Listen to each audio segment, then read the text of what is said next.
तो मेरे प्यारे बच्चों, जैसा कि आप लोग को पता होगा कि इस समय एलटी ग्रेड की वैकेंसी आ चुकी है और बहुत ही बम्पर वैकेंसी है, बहुत अच्छा मौका है। 2018 के बाद ये एलटी ग्रेड अब लोक सेवा आयोग ने इसका जिम्मा उठा लिया है और इसमें लगभग 7600 से 7800 सीटें आई हुई हैं, महिला पुरुष अलग अलग सब्जेक्ट की आई हुई है। तो क्या है इसका एलिजिबिलिटी क्राइटेरिया, कब तक इसको भर सकते हैं, कौन कौन से बच्चे इसको भर सकते हैं, कौन कौन से नहीं भर सकते हैं, एग्ज़ाम पैटर्न क्या है, एग्ज़ाम का पैटर्न क्या है, किस तरीके के एग्ज़ाम्स होंगे, तो इसके विषय में आज हम लोग इस पर ब्रीफ में चर्चा करेंगे।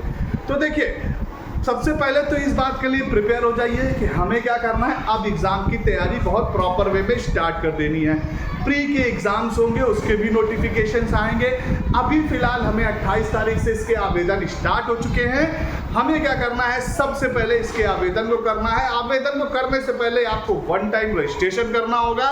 जिनका पहले से यूपीपीएससी का अगर वन टाइम हो चुका है तो वो सीधा डायरेक्ट आगे का प्रोसीजर फॉलो कर सकते हैं, लेकिन जिनका नहीं हो गया है तो सबसे पहले ओटीआर करना पड़ेगा, वन टाइम रजिस्ट्रेशन करना पड़ेगा, उसके बाद आगे का प्रोसेस करना पड़ेगा।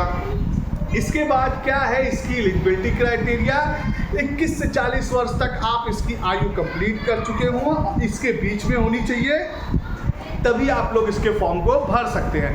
अब सब्जेक्ट वाइज बात करते हैं। सब्जेक्ट वाइज में इसके अलग अलग वैकेंसीज आई हुई हैं, अलग अलग सीटें हैं, पुरुष महिला वर्ग के हिसाब से अलग अलग सीटें।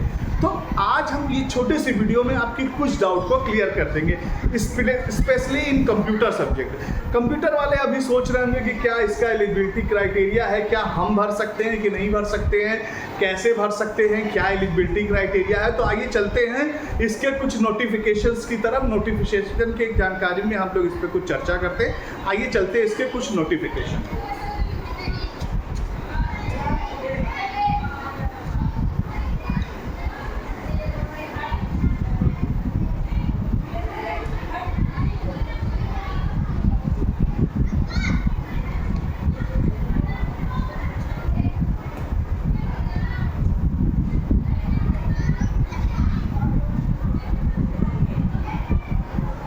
तो देखिए, ये उत्तर प्रदेश लोक सेवा आयोग का विज्ञापन आ चुका है 2025, 28/7/2025 से इसके आवेदन स्टार्ट हो चुके हैं। तो इसका क्या प्रक्रिया है, देखिए, परीक्षा शुल्क जमा करने और ऑनलाइन आवेदन स्वीकार करने की 28 अगस्त लास्ट डेट है। तो लास्ट डेट का इंतजार नहीं कर रहा है, आपको सबसे पहले अपना ओटीआर कंप्लीट करके इस फॉर्म को सबमिट कर देना है, ठीक है। फिर इसमें संशोधन की अंतिम तारीख 4 सितंबर 2025 है। ये बेसिक चीज़ है जो आपको बिल्कुल जानकारी प्राप्त कर लेनी होगी। फिर आप देख कर सकते हैं इसमें ओटीआर करने की बहुत सी जानकारियाँ इसमें दी हुई है। ओटीआर वगैरह करना है, इसमें पूरा यूजर इंस्ट्रक्शन दिया हुआ, ये आप देखेंगे यहाँ पर कि यहाँ पर ये पूरा यूजर इंस्ट्रक्शन दिया हुआ है। अगर आप देखना चाहते हैं इसमें कुछ इस तरीके की चीज़ें, तो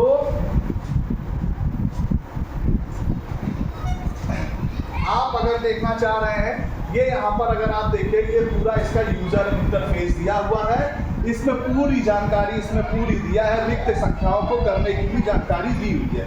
तो क्या करना है आपको,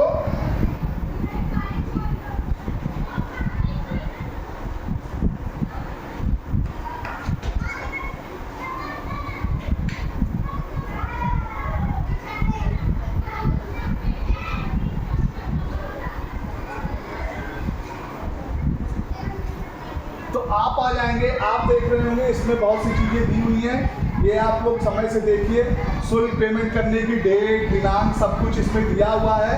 बाकी पोस्ट वाइज सारी पोस्टों के दिए हुए, जैसे हर सब्जेक्ट का अपना एक अनिवार्य शैक्षिक अर्हताएँ हैं, हर सब्जेक्ट की अपनी एक अनिवार्य शैक्षिक अर्हताएँ हैं।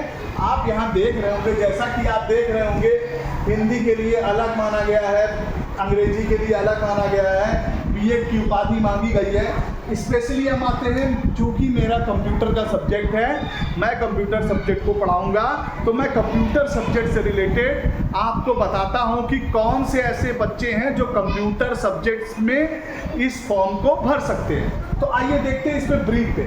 जो बच्चे बीटेक या बीई कंप्यूटर साइंस से किसी भी यूनिवर्सिटी इंस्टीट्यूट से जो इंडिया के गवर्नमेंट के द्वारा लॉट हो, या फिर ग्रेजुएट हो कंप्यूटर साइंस में, या ग्रेजुएट हो कंप्यूटर एप्लीकेशन में, या ग्रेजुएट डिग्री हो A level with course and NET से, या फिर बीटेक हो graduation in computer science and MCA की पोस्ट, एमसीए कोर्स किया हुआ हो। उसके बाद इसमें बीएड डिग्री नहीं मांगी गई है। ध्यान से सुन लीजिए, बीएड की डिग्री नहीं मांगी गई है, लेकिन बीएड की डिग्री को प्रेफरेंसेबल क्वालिफिकेशन के रूप में लिया गया है। अगर जिनका इस मानक के अनुसार, इस दिए गए मानक के अनुसार जिसका भी बीएड है तो उनको प्रेफरेंस दी जाएगी, उनको वरीयता दी जाएगी। इसका मतलब है अधिमान अर्हता के रूप में अगर आपके पास बीएड की डिग्री है तो आपको वरीयता दी जाएगी। लेकिन अगर आपके पास बीएड नहीं है तो आप फिर भी आप इस फॉर्म को भर सकते हैं। तो बहुत ही अच्छा सुनहरा मौका है, आप इसको अच्छे से भर लीजिए और किसी भी प्रकार की कोई भी त्रुटि नहीं करेंगे। आप स्पेशली इसको देखेंगे और ध्यान से करेंगे। अब इसमें जो भी परीक्षाएं होंगी उसमें जो आपको कास्ट वाइज जो छूट मिलती है वो आपको मिलेगी। अब इसका नेगेटिव मार्क, इस परीक्षा में प्री और मेंस दो होंगे, प्री और मेंस दो होंगे, जिसमें प्री में आपका 30 नंबर का आपका जीएस का पेपर होगा और 120 क्वेश्चन, 30 क्वेश्चंस आपके जीएस के होंगे और 120 क्वेश्चन आपके अपने सब्जेक्ट के होने वाले हैं। उसके बाद मेंस की परीक्षाएं होंगी। तो सबसे पहले आप अपनी प्री की परीक्षाओं के लिए तैयारी स्टार्ट कर दीजिए। उसके बाद आते हैं आपके इसके पोस्ट की तरफ कि कितनी सीटें किस पोस्ट, किस कंप्यूटर सब्जेक्ट या और सब्जेक्ट पर है। फिर आते हैं कुछ परीक्षा की चरणों पर। आप देखिए, अगर किसी सब्जेक्ट से आप हैं तो ये आपके सब्जेक्ट पे आने वाले ये टॉपिक्स हैं जो आपको इसमें दिखाए गए हैं। ये सारे टॉपिक्स इस पे आपको दिखाए गए हैं। आप नोटिफिकेशन में इसको देख सकते हैं। नोटिफिकेशन में पूरी चीज़ें इसमें दिखाई गई है। हर सब्जेक्ट की नोटिफिकेशन में इसको दिखाया गया है कि कौन से सब्जेक्ट में क्या क्या चीज़ों की ज़रूरत है, उसका सिलेबस क्या है, वो सारी चीज़ें इसमें पूरे रूप से दिखाई गई है।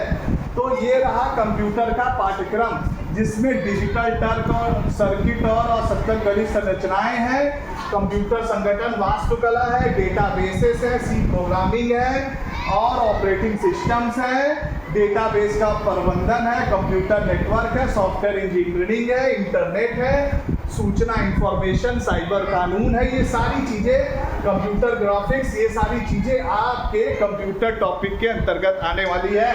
तो आप क्या करेंगे, जल्द से जल्द इसको तैयारी करने पे लग जाएंगे। फिर आते हैं, चलते हैं हम लोग कुछ और जानकारी लेने के लिए। आपकी पोस्ट पर कितनी पोस्टें हैं। जैसे पुरुष शाखा पर, पुरुष के लिए कंप्यूटर की लगभग 601 सीटें हैं। और आप आ जाइए, पुरुष के बाद महिला शाखा में लगभग कंप्यूटर की 455 सीटें हैं। तो अगर आप ध्यान से देखें तो इसमें टोटल लगभग 1000 लगभग सीटें कंप्यूटर की दिखाई गई हैं। तो ज़्यादा से ज़्यादा इसमें सीटें आई। इस बार आपको कंप्यूटर वाले लोग बच्चों के लिए स्पेशली सुनहरा मौका है। आप बहुत आसानी से इस फॉर्म को भरिए और अभी से, इवन मैं कहूँगा अभी से प्रिपरेशन पे लग जाइए। जीएस के 30 क्वेश्चंस के लिए और 120 क्वेश्चन कंप्यूटर के लिए आप अभी से प्रिपरेशन करना स्टार्ट कर दीजिए। तो मैं आपसे यही कहूँगा कि इस समय आपकी तैयारी ही आपका सिलेक्शन करा सकती है। तो बच्चों, अगर आप देख रहे होंगे, मेरी इस वीडियो को देख रहे होंगे, इस छोटी सी वीडियो में मैंने थोड़े से डाउट क्लियर किए हैं और इसी को फॉर्म को भरने के लिए आप लोग पूरी तैयारी कर लीजिए। तो जो LT ग्रेड की आए हुए हैं, LT ग्रेड पे जो भी क्वेश्चंस रिलेटेड हैं, आप मेरे चैनल पे जाके पूछ सकते हैं और उस पर सब्सक्राइब कर सकते हैं। तो LT ग्रेड की इस वैकेंसी को भरने के लिए आप लोग पूरी तरीके से तैयार हो जाइए। और इस LT ग्रेड की वैकेंसी में बहुत अच्छा मौका है आपके टीचर बनने का, अध्यापक बनने का। तो बच्चों, get ready to get your job, prepare हो जाइए। आपको शुभकामनाएं हैं और अभी से आप इसकी तैयारी करिए। Thank you so much.